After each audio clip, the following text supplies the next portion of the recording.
Class 10ৰ ছাত্ৰ ছাত্ৰীসকল তোমালোকৰ নতুন গণিতখনৰ অনুশীলনী 2.2ৰ 4 নম্বৰ অংকটো মই কৰি দিবলৈ প্ৰয়াস কৰিছোঁ। চোৱা অংকটো কি আছে, যদি আলফা আৰু বিটা বহুপদ ৰাখি এক্স কিউব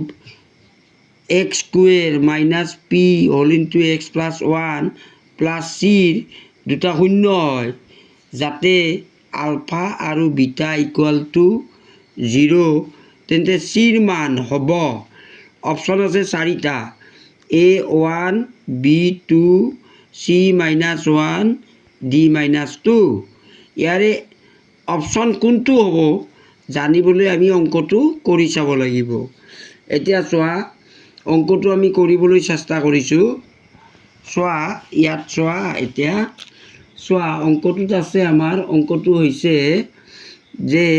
আলফা আৰু বিটা যদি x square minus p plus 1 x square minus p whole into x plus 1 plus চিৰ দুটা শূন্য হয়, তাৰমানে আলফা আৰু বিটা যদি এই বহুপদ ৰাশিটোৰ শূন্য হয়, আৰু যাতে alpha plus 1 whole into beta plus 1 equal to 0 হয়, তেন্তে এই চিৰ মান কিমান হ'ব? C is equal to what হ'ব? হোৱাট? অংকটো বুজিবলৈ চেষ্টা কৰিবা যে এই বহুপদ ৰাশিটোৰ যদি আলফা আৰু বিটা দুটা শূন্য হয় আৰু কণ্ডিশ্যন আছে যে alpha plus 1 whole into beta plus 1 equal to 0, তেন্তে চিৰ মান কি হ'ব? অপশ্যন যিহেতু 4টা দিয়া আছে, 4টাৰ ভিতৰত এটা হ'বই লাগিব, গতিকে চিৰ মান উলিয়াবলৈ চেষ্টা কৰা। কি কৰিবা? এই দ্বিঘাত বহুপদটোক তোমালোকে প্ৰথমতে A x square plus B x plus C বহুপদটোৰ লগত বহুপদটোৰ আৰ্হি লৈ আনা। চাবা এইটো যদি তোমালোকে এনেকৈ কৰা যে x square minus p whole into x plus 1 plus c, এই বহুপদটোক যদি এইটো আৰ্হি লৈ আনা, তেতিয়া হ'ব x square minus p x, p আৰু এক্স পূৰণ, নেক্সট পিৰে মাইনাছ প্লাছ 1ক পূৰণ, মাইনাছ পি প্লাছ চি, অৰ্থাৎ ইয়াত হ'ব x square minus p x, এইটো যদি প্লাছ ধৰোঁ তেনেহ'লে মাইনাছ পি প্লাছ চি, অৰ্থাৎ এই বহুপদটোৰ লগত যদি আমি তুলনা কৰোঁ, এ ইকুৱেল টু হ'ব 1, বি ইকুৱেল টু হ'ব মাইনাছ পি আৰু বি মানে এক্সৰ সহগ, আৰু চি ইকুৱেল টু হ'ব আমাৰ এই বহুপদটোত চিৰ মান হ'ব মাইনাছ পি প্লাছ চি। এতিয়া এই বহুপদৰ শূন্য দুটাৰ সমষ্টি কি হ'ব চোৱা, শূন্য দুটা যদি আলফা আৰু বিটা হয়, alpha plus beta equal to হ'ব মাইনাছ বি বাই এ, আৰু আলফা বিটা অৰ্থাৎ শূন্য দুটাৰ গুণফল হ'ব চি বাই এ। এতিয়া ইয়াত চোৱা যিহেতু শূন্য দুটা আলফা আৰু বিটা, গতিকে আলফা আৰু বিটাৰ সমষ্টিটো আমাৰ বহুপদ আৰ্হিটোৰ লগত তুলনা কৰিলে মাইনাছ বিৰ ঠাইত হ'ব আমাৰ মাইনাছ পি,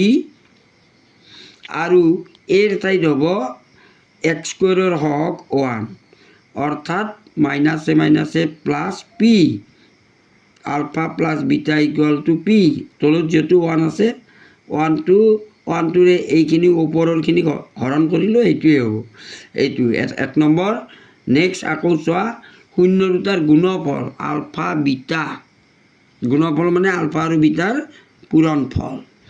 তে আমাৰ এই আৰ্হিটো মতে আলফা আৰু বিটা অৰ্থাৎ শূন্য দুটাৰ পূৰণফলটো আছিল চি বাই এ, চিৰ ঠাইত আমাৰ আছে মাইনাছ পি প্লাছ চি। এই সমীকৰণটোত চিৰ ঠাইত যিহেতু মাইনাছ পি প্লাছ চি আৰু এৰ ঠাইত চি বাই এ আছিলে, গতিকে এৰ ঠাইত যেহেতু আমাৰ 1 আছে বহুৱাই দিয়া 1 এটাকে আলফা বিটা অৰ্থাৎ শূন্য দুটাৰ গুণফল হ'ব 1 দিয়ে এইখিনি গঠন কৰা মানে -p প্লাছ c এতিয়া আমাৰ কণ্ডিশ্যনটো চাই লোৱা কণ্ডিশ্যনটো আছে এইটো alpha plus 1 whole into beta plus 1 equal to 0 ইয়াক কি কৰিবা আলফাৰে এটুক পূৰণ কৰা আলফা বিটা প্লাছ আলফাৰে 1ক পূৰণ কৰা আলফা 1এৰে বিটা প্লাছ 1ক পূৰণ কৰা 1এৰে বিটাক পূৰণ কৰা বিটা 1এৰে 1ক পূৰণ কৰা 1 ইকুয়াল টু 0 এতিয়া চোৱা আলফা বিটা অৰ্থাৎ শূন্য দুটাৰ পূৰণফল -p প্লাছ c এইটো আৰু আলফা বিটা অৰ্থাৎ আলফা প্লাছ বিটাৰ মান হৈছে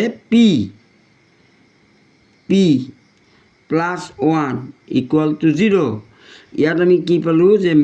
-p প্লাছ p এই দুটা কেঞ্চেল হৈ গ'ল এটাকে c প্লাছ 1 ইকুয়াল টু 0 এটাকে c ইকুয়াল টু কিমান হ'ব -1 এতিয়া আমাৰ অপশ্যনটো চাই লোৱা অপশ্যনটো দেখুৱাই দিয়া 4 অপশ্যনটো আছে চিৰ মান 1 চিৰ মান 2 চিৰ মান -1 চিৰ মান -2